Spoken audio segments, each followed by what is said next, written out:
Movie शुरू होती है। हम केविन नाम के एक आदमी को तैरते हुए पानी से बाहर आता हुआ देखते हैं। वो चारों ओर ध्यान से देखता है और कहता है, नहीं, ये मेरी दुनिया नहीं है, मेरी दुनिया तो दूसरी दुनिया है। मुझे पता है वो कहाँ है। मेरे अंदर एक उम्मीद है कि मैं अपने दुनिया तक पहुंच जाऊंगा। ये कहकर केविन यहाँ से गायब हो जाता है। अब हम फ्लैशबैक में देखते हैं कि केविन अपनी दुनिया में है। वो एक बार में बैठा है और बहुत परेशान है क्योंकि उसने शेयर बाजार में जो पैसे लगाए थे वो सारे डूब गए। इसी समय मॉली नाम की एक लड़की उसके बगल में आकर बैठ जाती है।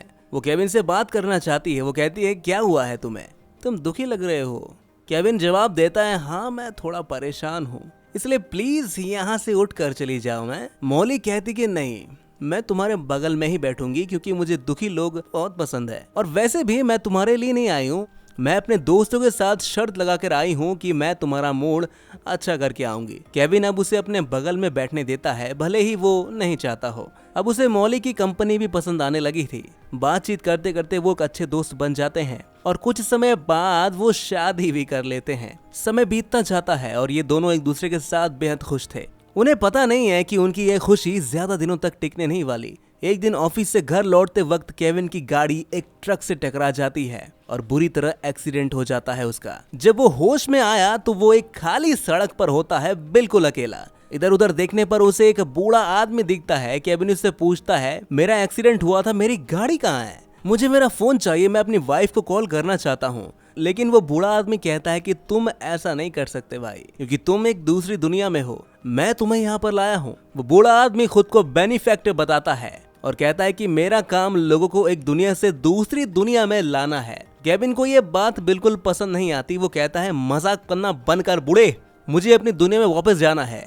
ये बात करते करते वो केविन को एक रेस्टोरेंट में बुलाता है। केविन उससे पूछता है कि तुम आखिर में यहाँ पर क्यों आए हो। बेनिफैक्टर कहता है कि तुम्हें यहाँ पर मैं इसलिए लाया हूँ ताकि तुम भी एक शिफ्टर बन जाओ, यानी वो भी लोगों को एक दुनिया से दूसरी दुनिया में ले जा सकता है। केविन उसकी इस बात पर विश्वास नहीं करता। वो बेनिफैक्टर से कहता है, मुझे सबूत दो, तुम्हारे साथ बैठी इस लड़की को गायब करके दिखाओ, चलो। बेनिफैक्टर अपनी गाड़ी पर कुछ बटन दबाता है और उसके पास में बैठी वो लड़की गायब हो जाती है। केविन सच जानकर घबरा जाता है। वो बेनिफैक्टर से कहता है, मैं कोई शिफ्टर नहीं बनना चाहता, मुझे मेरी वाइफ के पास वापस भेज दो। लेकिन बेनिफैक्टर नहीं मानता। वो कहता है, जब तक तुम शिफ्टर नहीं बन जाओगे तब तक तुम यहीं रहोगे। केविन मना करता है लेकिन बेनिफैक्टर जिद करता है। फिर वो भगवान से प्रार्थना करने लगता है कि वो यहाँ से निकाल दे उसे। केविन को प्रार्थना करते देख बेनिफैक्टर गुस्से में वहाँ से चला जाता है। इसके बाद केविन इस दुनिया को देखने के लिए उस रेस्टोरेंट से बाहर निकलता है। यहाँ के लोग बेहद गुस्से में रहते हैं। उसे हर तरफ लड़ाई झगड़ा दिखाई दे रहा था। यहाँ खाने पीने की बेहद कमी थी। लोग भूख के मारे एक दूसरे को मार रहे थे। ऐसी अब करीब 5 साल बीत जाते हैं, पर इस दुनिया के न्यूज में आज भी एक खबर चल रही थी कि बेनिफैक्टर ने उसे शिफ्ट बनाने के लिए कहा था, लेकिन उसने मना कर दिया था। केविन अब भी अपनी वाइफ को ढूंढ रहा है और उसे उम्मीद है कि उसे कोई शिफ्टर मिल जाएगा जो उसे वापस उसकी दुनिया में ले जाएगा। अब यहाँ केविन का एक दोस्त भी बन जाता है जिसका नाम गैब्रियल है। केविन ने यहाँ पर बाइबल लिखी है जो कि यहाँ पर मना है। फिर केविन एक ऐसे आदमी के पास जाता है जिसके पास एक मशीन है जिसकी मदद से वो असली दुनिया के लोगों को देख सकता है। केविन अपनी वाइफ को देखने के लिए उस मशीन का इस्तेमाल करवाता है। वो इस आदमी से कहता है कि मैं अपनी वाइफ के पास वापस जाना चाहता हूँ, मुझे उसकी लोकेशन बताओ। लेकिन वो आदमी कहता है कि मैं ऐसा नहीं कर सकता, मेरे पास बस इतना ही है, मैं तुम्हारी वाइफ को बस दिखा सकता हूँ। उसके बाद केविन वहाँ से बाहर निकल कर देखता है कि बहुत सारे लोग प्रोटेस्ट कर रहे हैं, तो केविन और गैब्रियल भी उन लोगों के साथ घुल मिल जाते हैं। तभी अचानक एक आदमी भागते हुए गायब हो जाता है। उसके यहाँ से भागते ही पुलिस लोगों पर गोलियां बरसाना शुरू कर देते हैं और केविन और गैब्रियल एक बिल्डिंग में जाकर छिप जाते हैं। केविन को लगा कि वो आदमी इसलिए भाग पाया क्योंकि वो एक शिफ्टर था, लेकिन गैब्रियल उससे कहता है कि तुझे कोई शिफ्टर नहीं मिलने वाला और ना ही तू यहाँ से जा पाएगा। जिसके बाद केविन एक शॉपिंग मॉल में जाता है। वहाँ वो एक बच्चे को गायब होते हुए और फिर वापस आते हुए देख लेता है, जिसे देखकर उसे अपना बेटा याद आता है जो एक शॉपिंग मॉल में गायब हो गया था। केविन बहुत ही दुखी होता है। वही मॉल में केविन को नादिर नाम का एक आदमी मिलता है। वो आदमी यहाँ केविन को असली नाम से पुकारता है और उससे कहता है, मैं जानता हूँ तुम भूखी हो, अगर तुम चाहो तो मेरे घर आकर खाना खा सकते हो। उसके बाद नादिर उसे अपने घर ले जाता है। नादिर यहाँ पर वो इंसान है जिसके पास उसकी फैमिली है, उसकी वाइफ और 2 बेटियां। नादिर चाहता है कि केविन उसकी बेटियों को बाइबल और दूसरी दुनिया के बारे में सिखाए। बदले में नादिर केविन को अपने घर में रहने और खाने के लिए देगा। तभी अचानक अलार्म बजता है और जल्दी से लोग न्यूज चलाकर देखते हैं, जिससे लोगों को पता चलता है कि बेनिफैक्टर वापस आ रहा है। अब केविन को उम्मीद जगती है कि वो अपनी दुनिया में वापस जा पाएगा। जिसके बाद केविन उस आदमी के पास जाता है जिसके पास लोगों की लोकेशन जानने वाली मशीन है। वो उस आदमी से मौली की लोकेशन पूछता है, लेकिन वो आदमी उससे कहता है कि मुझे मौली की लोकेशन तब तक नहीं पता चल पाएगी जब तक उसके पास एक खास तरह का ब्रेसलेट नहीं होगा। अब वो खास ब्रेसलेट सिर्फ बेनिफैक्टर के पास है। केविन को अगर वो ब्रेसलेट चाहिए तो उसे बेनिफैक्टर को मारना पड़ेगा। फिर केविन गैब्रियल से एक बंदूक लेता है, हालांकि वो जानता है कि इस दुनिया में गन रखना इलीगल है। अब सुबह सुबह हम देखते हैं कि बेनिफैक्टर भी आ गया है, पुलिस की सख्त सिक्योरिटी भी है वहाँ पर। लोग उसे इस दुनिया का भगवान मानते हैं। वो बेनिफैक्टर से मिलना चाहता है, लेकिन केविन उसे शूट करने के लिए पुलिस से कैसे भी करके खुद को बचाते बचाते किसी तरह उसके रेस्टोरेंट में पहुंच जाते हैं। बेनिफैक्टर केविन के हाथों में गन देख लेता है, लेकिन इससे पहले कि बेनिफैक्टर मरता वो गायब हो जाता है और पुलिस को पता चल जाता है कि केविन बेनिफैक्टर को मारना चाहता है। इसलिए वो केविन पर गोली चला देते हैं, पर केविन किसी जगह छुप जाता है। अब उसे लग रहा था कि वो कभी भी अपनी वाइफ से मिल नहीं पाएगा। ये सोचकर वो बहुत ही रोने लगता है। तो बेनिफैक्टर उसके सामने आकर कहता है कि तूने मेरी बात नहीं मानी, इसलिए आज पछता रहा है तू। अगर तूने मेरी बात मान ली होती तो तू आज यहाँ रोता ना होता, तुम आज अपने घर होते और इन लोगों के मसीहा बन चुके होते। केविन कहता है मुझे कुछ नहीं बनना, मुझे बस अपनी वाइफ के पास जाना है। जिसके बाद बेनिफैक्टर से पूछता है कि तुम्हारे पास गन कहाँ से आई। ये कहते हुए बेनिफैक्टर गैब्रियल को यहाँ पर बुला लेता है और उसे डांटता है। फिर वो गायब हो जाता है। फिर वो केविन से कहता है कि तुम्हें क्या लगता है कि यहाँ पर होने वाले किसी भी चीज का मुझे पता नहीं चलता? तुम जो बाइबल लिखते हो मुझे उसका भी पता है। ये कहते ही वो यहाँ से गायब हो जाता है और उसके जाने के बाद पुलिस फिर से गोली चलाना शुरू कर देती है और गैब्रियल को गोली लग जाती है, जिसकी वजह से वो मारा जाता है। जबकि केविन सोफे के पीछे छुपकर अपनी जान बचा लेता है। अपने इस बचाव के वक्त उसकी नजर गैब्रियल के हाथ के शिफ्टर ब्रेसलेट पर पड़ती है, जिसका मतलब है कि गैब्रियल उससे सच छुपा रहा था कि वो एक शिफ्टर था। अब केविन इस डिवाइस से मौली की लोकेशन पता कर सकता है और वहां जा भी सकता है। वो गैब्रियल के हाथ से उस डिवाइस को ले लेता है और उसमें कुछ कोड्स डालता है और अचानक से वो एक दूसरी दुनिया में पहुंच जाता है। पर ये केविन की दुनिया नहीं थी, वो इसे पहले ही पहचान लेता है। तो वो फिर से उस डिवाइस में कुछ कोड्स डालता है और दूसरी दुनिया में पहुंच जाता है और इस बार वो पानी में आकर गिरता है। और ये वही सीन है दोस्तों जो हम फिल्म की शुरुआत में देख चुके हैं। उसे पता है कि ये उसकी दुनिया नहीं है, लेकिन वो उम्मीद कर रहा है कि अपनी वाइफ को ढूंढते ढूंढते वो अपनी दुनिया में पहुंच ही जाएगा। वो फिर से कुछ कोड्स डालता है और एक दूसरी दुनिया में पहुंच जाता है। ये दुनिया एक मानसिक अस्पताल से कम नहीं थी और यहाँ डॉक्टर गैब्रियल था।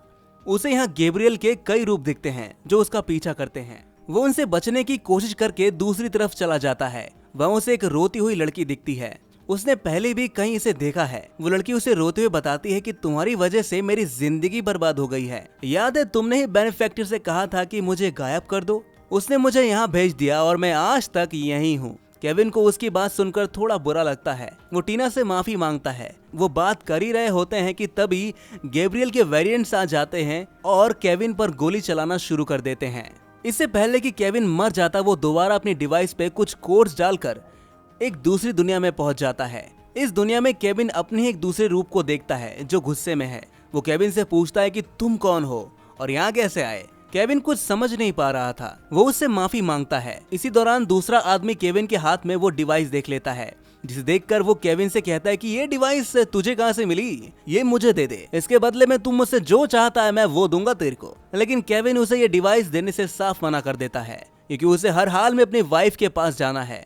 इससे पहले कि वो आदमी केविन पर गोली चलाता, केविन डिवाइस पर कुछ कोड्स डालकर उसी दुनिया में पहुंच जाता है जहां बेनिफैक्टर है। इस टाइम वो नादिर के घर पे गिरता है। वो देखता है कि नादिर पुलिस की गोलियों से जख्मी हो चुका है क्योंकि पुलिस को लग रहा है कि नादिर ने केविन को छुपाया है। मरते हुए नादिर अपनी वाइफ को उम्मीद देता है कि वो एक दिन जरूर यहाँ से निकल जाएगा। केविन बिना समय गवाए उस आदमी के पास आता है जिसके पास केविन के पास मौजूद डिवाइसेस की मदद से उसकी वाइफ की लोकेशन पता करने वाली मशीन है। जब वो आदमी मौली की लोकेशन ढूंढ रहा होता है तभी पुलिस वाले भी केविन को ढूंढते ढूंढते वहां पर पहुंच जाते हैं। लेकिन उससे पहले ही केविन का साथी केविन को मौली की लोकेशन का कोड बता देता है और केविन कोड डालता है और पुलिस के पकड़ने से पहले ही वो मौली के पास अपनी असल दुनिया में पहुंच जाता है। मौली जो उस समय मॉल में होती है वो इतने सालों बाद केविन को देखकर हैरान रह जाती है। साथ ही वो बेहद गुस्से में भी होती है। वो केविन से कहती है, क्या तुम्हें याद है तुमने मुझे अकेला छोड़ दिया था? वो कहता है कि नहीं, मैंने तुम्हें कभी नहीं छोड़ा था। वो अपनी शादी की अंगूठी मौली को दिखाते हुए कहता है कि मैं हमेशा तुम्हें याद करता रहा और तुम्हारे पास आने की कोशिश भी करता रहा। लेकिन मॉली कहती है कि तुम जहाँ से आए हो वहाँ वापस चले जाओ, क्योंकि मैंने अब दूसरी शादी कर ली है। जिसे सुनकर केविन का दिल टूट जाता है। वो मॉली से कहता है कि प्लीज मॉली ऐसा मत करो मेरे साथ, मैं तुम्हारे बगैर नहीं जी पाऊंगा। मॉली उसकी हालत देखकर कहती है कि अच्छा ठीक है, अगर तुम मेरे साथ रहना चाहते हो तो मेरी एक शर्त है, हमारा जो बच्चा खो गया था तुम उसे ढूंढ कर ले आओ, मैं भी सब कुछ छोड़ दूंगी और हम दोबारा से अपनी लाइफ जीना शुरू कर देंगे। ये कहकर मॉली वहाँ से चली जाती है। केविन अंदर से टूट चुका था। तभी हम देखते हैं कि बेनिफैक्टर उसे दोबारा अपनी दुनिया में ले आता है। वो बहुत गुस्से में होता है। वो केविन से कहता है कि तुम्हें क्या लगा कि तुम इतनी आसानी से ये दुनिया छोड़ पाओगे? तुमने जितना भी मेरे साथ बुरा किया है अब तुम भी उतना ही भुगतान करोगे। केविन चुपचाप खड़ा होता है। बेनिफैक्टर उसे कहता है कि तुम्हारे पास दो ऑप्शंस हैं, एक मैं तुम्हारी वाइफ के पास वापस भेज दूंगा तुम्हें, और दूसरा जिस लड़की को तुम्हारी वजह से मैंने पागल खाने भेजा था उस लड़की को मैं उसकी लाइफ में भेज दूंगा। शायद बेनिफैक्टर केविन का इम्तिहान ले रहा था, क्योंकि इस दुनिया में हर कोई स्वार्थी बन चुका है। बेनिफैक्टर जानता है कि केविन अपनी लाइफ में वापस जाना चाहेगा, लेकिन हैरानी से वो उल्टा फैसला करता है और वो उस लड़की टीना को उसकी पुरानी लाइफ में भेजने का फैसला करता है। केविन की बात मानते हुए बेनिफैक्टर टीना नाम की उस लड़की को उसकी फैमिली के पास वापस भेज देता है। वो लोग देखते हैं कि वो अपने घर जाकर बहुत खुश हैं, लेकिन बेनिफैक्टर गुस्से से पागल हो चुका है, क्योंकि केविन हर बार उसकी सोच से उल्टा ही काम करता है और इस बार वो गुस्से में केविन को गोली मार देता है।